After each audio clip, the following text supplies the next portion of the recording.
Alright, Class A, now it's time for your por versus para lesson. Both por and para are prepositions, and prepositions can be a little bit of a sticky situation when you're an English speaker trying to learn Spanish and vice versa, because they can't always be directly translated and they don't always mean just one thing.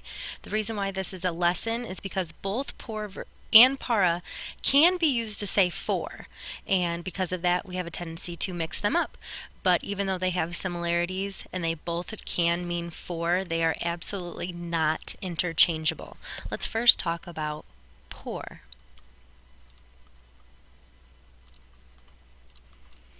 Por can be translated as all of these things, and there's probably even a few more, okay? So it can mean all of those things listed there, and of course you're writing all of this down nicely, neatly in your notes, and we use por to express these 7 things.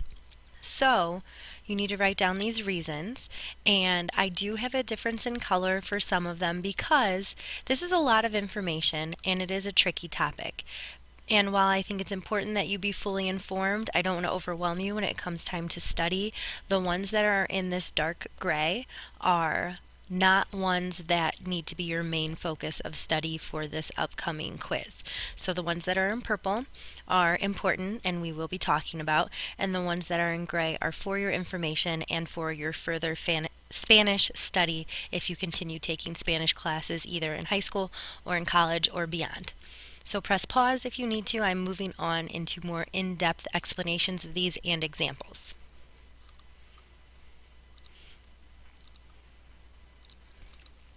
So back to reason number 1 to use por. Duration of time or approximate time of day. Here are some approximate times of day that you are probably already familiar with. Por la mañana, in the morning, if I make them plural, in the mornings, and then afternoon and night. Notice that morning, afternoon, and night are all feminine. And here are some example sentences.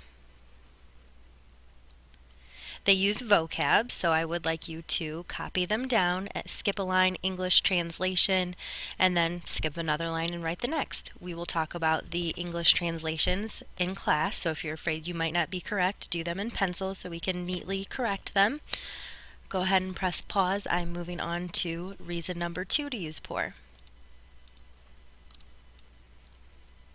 Approximate place. Here are some examples to think about how por is used for approximate place. It can be used to say around a place, on, around, or along a place, in, at, or around a place. Again, we're using either current vocab or previous vocab or words that I think that you can figure out. So write these down, skip a line, English translation, skip a line the next. We will talk about your translations in class. I have por may express in gray because you don't have to keep writing that. That's just what section we're currently on. Here we go, number 3. Oh, this is just a reminder. On that previous page, I used aquí, allí, and allá, and if you forgot what they mean, I am showing you. We talked about these when we learned our demonstratives to say this and these, that and those. If you remember, this and these have t's, that and those don't. And here are different expressions of place, demonstratives that we, or words that we use with demonstratives. You don't have to write all of this down. I'm just pointing it out to you that you do have it in case you were struggling with translating aquí, allí, and allá. All right, now moving on to rule number 3.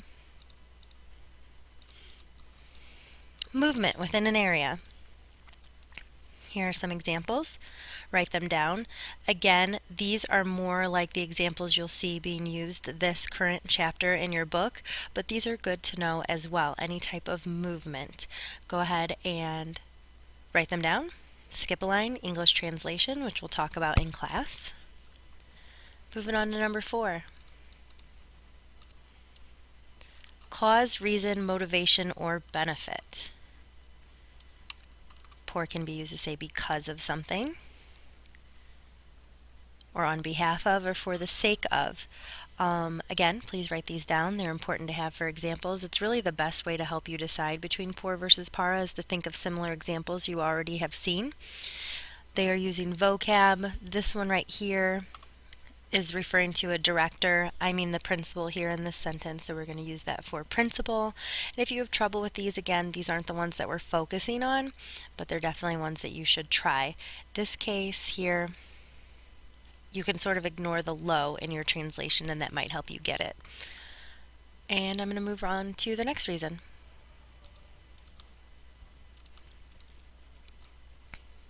Again, these are the ones that aren't current main focus, but you might see here or there manner or means. And here are some examples for manner or means where por can mean by or via. So please write these down in your notes and translate them. Moving on to rule number 6.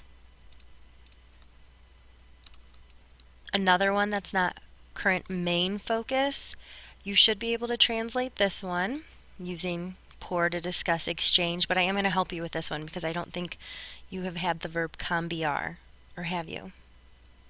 I don't remember, but cambiar means to change or to exchange in this case. So who's doing the exchanging? I am, and you're saying I will or I exchange this with you for that.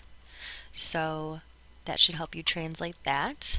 And one more reason. Agent or cause of an action. Please write these down, and we can use this in our current vocab if we wanted to say something like the medicine was prescribed by the doctor. It's used like that.